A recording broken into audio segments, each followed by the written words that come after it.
Anda telah mengunduh podcast yang dipaparkan oleh Pendeta Dr. Erastus Sabdono ini dari truth.id/voice. Selamat mendengarkan podcast ini. Shalom saudaraku, salam sejahtera dalam kasih Tuhan kita Yesus Kristus. Kebenaran hari ini berjudul kerasukan. Saudara, setelah mengaku sebagai anak Allah, kita harus hidup dalam ketakutan selama menumpang di dunia. Mengapa demikian? Sebab penebusan Tuhan Yesus bagi kita dimaksudkan agar kita dikeluarkan atau diubah dari cara hidup yang sia-sia yang telah kita warisi dari nenek moyang masuk ke dalam kehidupan dalam kesucian yang standarnya adalah Allah Bapa sendiri. Ya, like Father, like Son. Ya. Tidak bisa tidak harus sempurna seperti Bapa. Seorang Kristen harus terus berusaha untuk bertumbuh dalam perubahan pola berpikir, sehingga mampu memiliki pola berpikir seperti Allah Bapa. Dengan demikian, tidak ada tempat bagi filosofi dunia dalam pikirannya yang sama dengan tidak memberi pangkalan untuk iblis. Dalam kisah Petrus, Petrus dipakai oleh iblis untuk mencegah Yesus ke Yerusalem dengan nama Allah agar Yesus tidak mati di kayu salib. Petrus merasa bahwa apa yang ada dalam pikirannya berasal dari Allah. Sebaliknya, Petrus menganggap bahwa apa yang dilakukan oleh Yesus atau apa yang hendak dilakukan oleh Yesus bukan berasal dari Allah. Jadi selama itu Petrus merasa bahwa pengertiannya berasal dari Allah, padahal ia menyerap pengertian yang datang dari iblis. Ia tidak sadar bahwa sebenarnya ia sedang kerasukan iblis, saudara. Dengan demikian dapat dipahami bahwa apa yang didaratkan atau diasup dalam pikiran menjadi landasan iblis. Kalau sampai masukannya cukup, maka iblis akan leluasa mengatur dan menguasai orang tersebut. Itulah sebabnya kita harus selalu mempertimbangkan bahwa kemungkinan masih ada pengaruh kuasa gelap dalam hidup kita yang terkait dengan cara berpikir dan prinsip-prinsip kebenaran yang kita pahami. Kita harus selalu memperkarakan apakah kita benar-benar sudah ada dalam kebenaran Tuhan atau tidak. Hati-hati. Nah, Paulus sendiri berkata begini, awasilah dirimu sendiri dan awasilah ajaranmu. Bertekunlah dalam semuanya itu, karena dengan berbuat demikian engkau akan menyelamatkan dirimu dan semua orang yang mendengar engkau.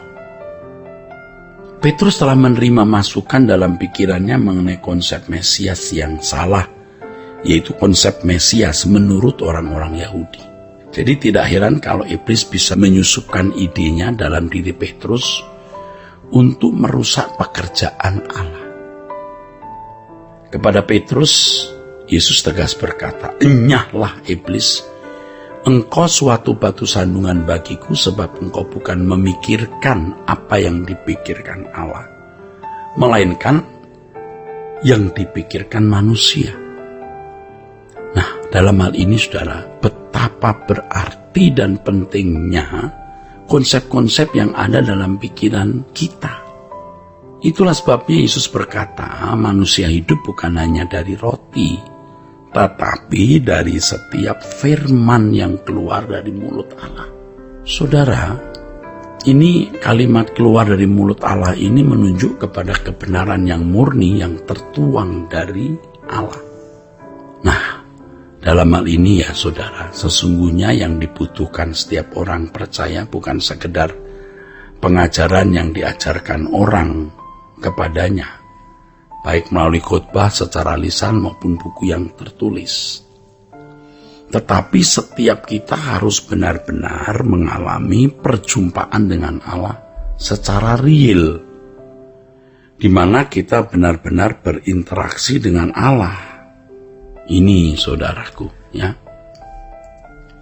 Sekarang ini ajaran yang salah justru lebih banyak beredar, yaitu pengajaran yang tidak membawa seseorang kepada keselamatan yang sejati.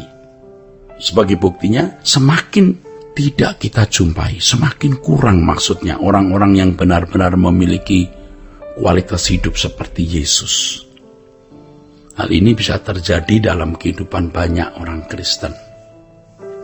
Mengapa?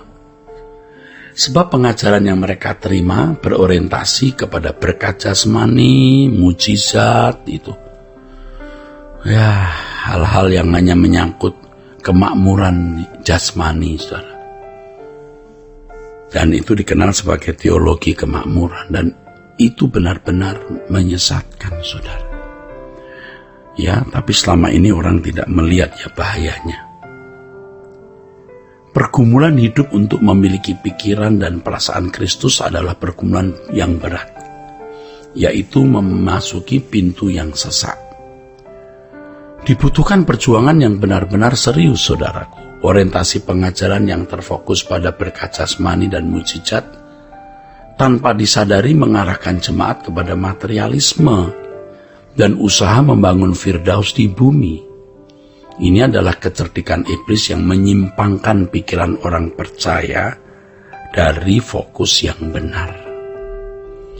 Banyak pengajar palsu yang mendapat kesempatan berkhotbah di berbagai media. Mereka merasa dan mengaku bisa berdialog dengan Tuhan, padahal mereka tidak berdialog dengan Tuhan yang benar.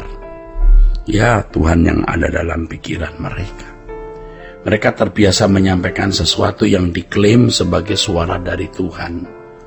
Tetapi apa yang mereka katakan adalah pikiran manusia, bukan pikiran Allah.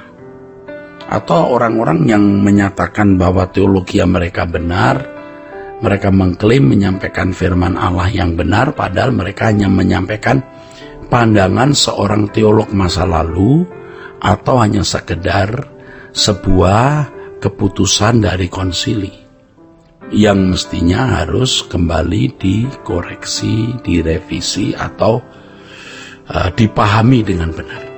Cirinya adalah apa yang mereka sampaikan itu tidak akan membuat orang makin bertumbuh menjadi sempurna seperti Kristus. Satu pihak bisa membuat orang mengkultuskan diri si pembicara itu, atau mengkultuskan para teolog, atau pada dasarnya orang-orang itu hanya mau mengaktualisasi diri. Nah, kalau kelompok kemakmuran ini memang bahaya, saudara, dan menekankan, atau mereka yang mengajarkan hal-hal yang menekankan alam roh, yang kita sering dengar sebagai ngeroh itu. Itu kuat sekali itu aroma atau suasana mengkultuskan manusia. Dalam seluruh tindakan kehidupan setiap hari, kita harus memiliki pikiran dan perasaan yang sesuai dengan Allah Bapa. Sehingga setiap keputusan dan pilihan-pilihan kita tidak menyimpang dari kehendaknya. Hal ini harus dipandang sebagai hal yang wajar, natural, sebab ini standar hidup kita. Melakukan kehendak Bapa.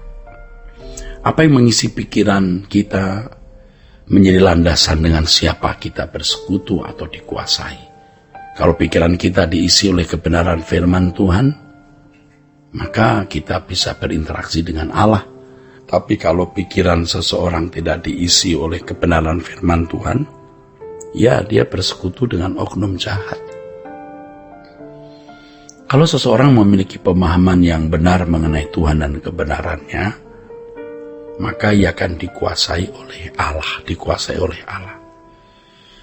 Jadi betapa pentingnya itu kebenaran, saudaraku. Seseorang yang mengisi pikirannya bukan dengan kebenaran firman Allah, maka sejatinya ia dikuasai dan dirasuk oleh oknum jahat. Saudaraku, kiranya kebenaran yang kita dengar hari ini membuka pikiran kita ya terhadap kebenaran, dan kita bisa hidup di dalamnya. Tuhan memberkati. Untuk berlangganan renungan harian dalam bentuk cetak, silakan hubungi Truth Literatur di nomor telepon 0878 7870 7000. Untuk mendapatkan CD khotbah, MP3 renungan Truth, dan CD album lagu produksi Sola Gracia, Anda dapat menghubungi di hari dan jam kerja di nomor telepon 021 638 60953. Tuhan Yesus memberkati. Sola Gracia.